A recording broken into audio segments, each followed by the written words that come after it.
bagiin tips berdasarkan pengalaman aku ikut PPG Prajabatan di gelombang kedua. Tips yang mau aku bagiin kali ini adalah bagaimana atau apa yang harus kalian persiapkan, terutama untuk yang kemarin di gelombang kedua sempat gagal dan gak lolos tes. Sebelum ke tips-tipsnya, aku mau cerita bahwa aku sendiri adalah calon mahasiswa PPG Prajabatan yang mendaftar di gelombang pertama. Tapi di tahap seleksi wawancara aku sendiri mengalami kegagalan, teman-teman.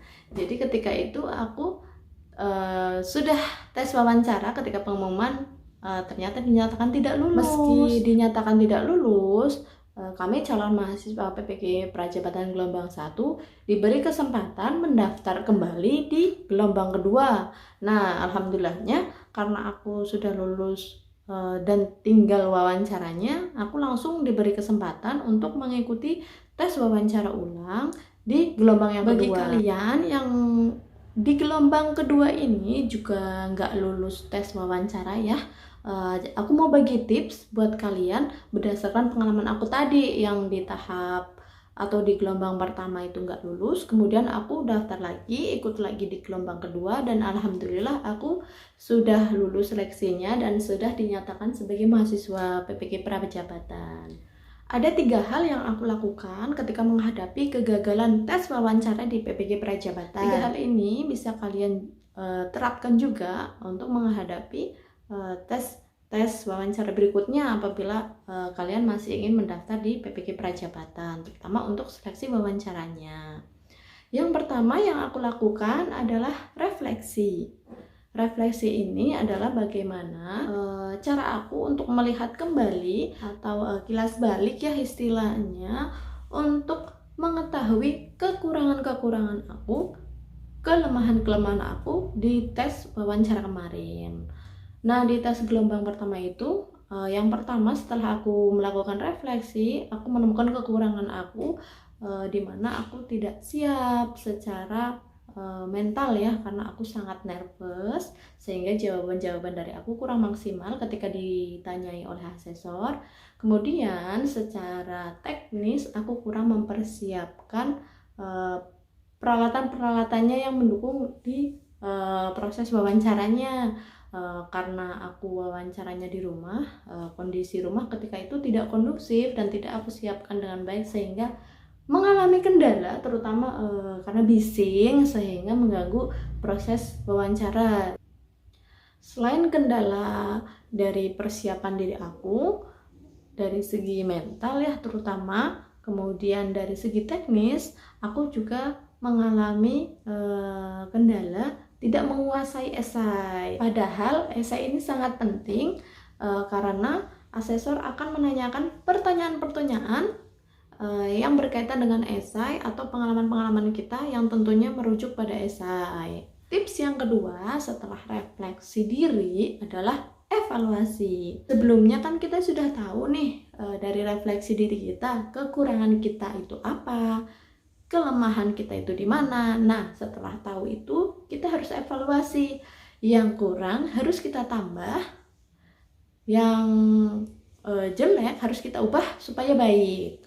Nah, kalau dari aku sendiri, karena aku di tes wawancara kemarin kurang siap mental, sehingga aku melakukan evaluasi bahwa mental aku harus siap nih nanti di tes yang kedua atau di tes gelombang kedua. Kemudian karena refleksi diri yang sudah aku lakukan, dari segi teknis aku jadi tahu kalau aku punya banyak sekali kekurangan. Di tes yang kedua artinya aku harus menutupi atau memperbaiki kekurangan-kekurangan tadi. Misalnya dari segi teknis aku tidak mempersiapkan dengan baik, maka di tes yang kedua harus dipersiapkan dengan sematang mungkin dan semaksimal mungkin. Usahakan menyediakan tempat yang mendukung dan kondusif untuk melakukan wawancara virtual. Kemudian tips yang terakhir adalah aksi. Nah, aksi ini adalah tindakan nyata kita untuk bangkit dari kegagalan yang kemarin atau kegagalan tes wawancara yang kemarin. Karena kita sudah refleksi diri, kita sudah tahu kelemahan-kelemahan kita dan kekurangan-kekurangan kita, kita juga sudah evaluasi, tahu cara mengatasi kekurangan-kekurangan dan kelebihan-kelebihan kita.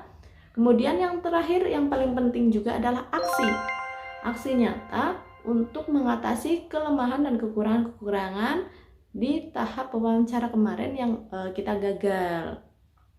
Yang pertama, karena kita, misalnya kayak aku ya, karena tidak siap mental dalam menghadapi tes wawancara, aku banyak-banyak latihan. Aksiku adalah latihan dengan rekan, sesama rekan kerja, mungkin yang sudah kerja, atau dengan teman, atau dengan orang-orang rumah, atau bisa jadi melalui latihan mandiri. Kita merekam video kita, kemudian kita lihat, kita kan nanti jadi tahu, oh ternyata ekspresi saya kurang, atau mungkin intonasi yang diucapkan kurang jelas. Bisa juga aksi kalian ini dilakukan dengan cara simulasi wawancara. Aku waktu itu ikut simulasi wawancara dengan teman-teman di Telegram ya, di grup Telegram. Ada yang membuat grup, kemudian di situ kita jadwalkan untuk latihan wawancara atau simulasi wawancara. Ada yang berperan sebagai asesor, nanti ada yang berperan sebagai peserta, sehingga sedikit banyak itu membantu kita untuk siap mental. Kesiapan mental ini sungguh penting karena ketika menghadapi tes wawancara, kita itu benar-benar nggak tahu apa yang akan ditanyain asesor. Jadi perlu untuk kesiapan mentalnya juga, supaya ketika kita sudah siap, kita akan lebih tenang. Ketika kita sudah siap, kemudian kitanya tenang, maka insya Allah menjawab pertanyaan-pertanyaan asesor itu akan menjadi mudah ya teman-teman. Aksi berikutnya yang aku lakuin dan bisa kalian lakuin juga adalah menguasai esai. Esai ini sekali lagi aku tekankan penting ya, karena menjadi dasar bagi asesor untuk mengetahui kompetensi yang kalian punya.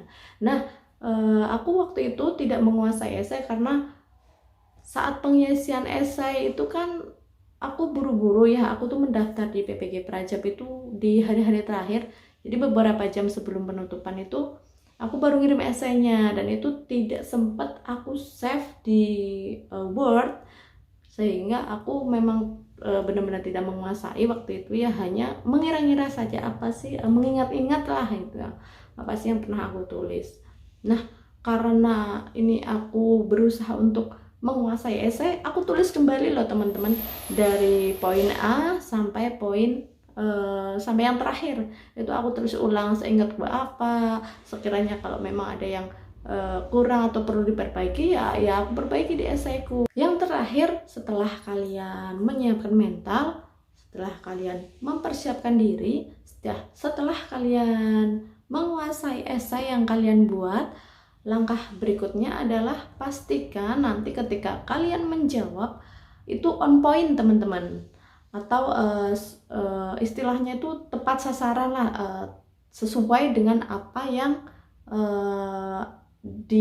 diinginkan asesor, seperti itu istilahnya. Karena kan asesor memberi pertanyaan itu kan ada tolak ukurnya. Ini adalah 10 kompetensi yang diukur ketika wawancara PPG Prajabatan. Sesuai dengan 10 kompetensi tadi ya. Nah, jadi pertanyaan-pertanyaan itu akan mengarah, akan menggali apakah kita memiliki kompetensi yang sesuai atau tidak. Jadi pastikan bahwa ketika nanti kalian wawancara itu on point, sesuai dengan apa yang memang diharapkan. Aku contohkan ya teman-teman, berdasarkan pengalaman aku gagal di gelombang pertama. Waktu itu ada pertanyaan seperti ini, pernah nggak sih kamu mengalami kegagalan? Nah, aku tuh menjawab tentu aja aku pernah. Kemudian apa yang aku lakukan ketika menghadapi kegagalan itu? Nah, aku jawab aku sedih iya, kecewa iya, itu manusiawi ya. Aku jujur seperti itu jawabanku. Kemudian yang aku lakukan ketika gagal itu adalah aku belajar lagi supaya aku lebih baik untuk kedepannya. Nah, jawaban seperti ini menurutku sih bukan berarti salah ya, tidak, tetapi nggak on point teman-teman. Nggak on pointnya apa? Satu, tidak ada tindakan nyata atau aksi nyata. Belajar lagi itu yang macam mana sih spesifiknya? Situasinya kan banyak ya, itu umum. Nah, kalau yang di gelombang 2, aku jawabnya karena aku pernah gagal di gelombang 1, cara aku menghadapi kegagalan di gelombang 1 yaitu ya tadi refleksi, evaluasi, kemudian aksi. Aku melakukan aksinya apa? Aku latihan wawancara, aku mempersiapkan diri dengan lebih matang, aku juga banyak-banyak menonton video ataupun tips-tips untuk menghadapi wawancara. Kemudian aku juga mempersiapkan dengan matang secara teknis. Intinya kekurangan-kekurangan aku yang kemarin aku evaluasi, kemudian ada aksinya seperti itu. Entah itu aksi nyatanya apa, kalian mungkin bisa lebih tahu ya, karena nanti kalian kan bisa refleksi, bisa evaluasi dan melakukan aksi nyata sendiri ya teman-teman ya. Dan yang kemarin gagal di tahap wawancara, tetap semangat, jangan menyerah karena kesempatan akan datang lagi. Karena dengar-dengar ada pembukaan lagi nanti di tahun depan, di 2023. Jadi persiapkan dirimu dengan lebih baik, lebih matang.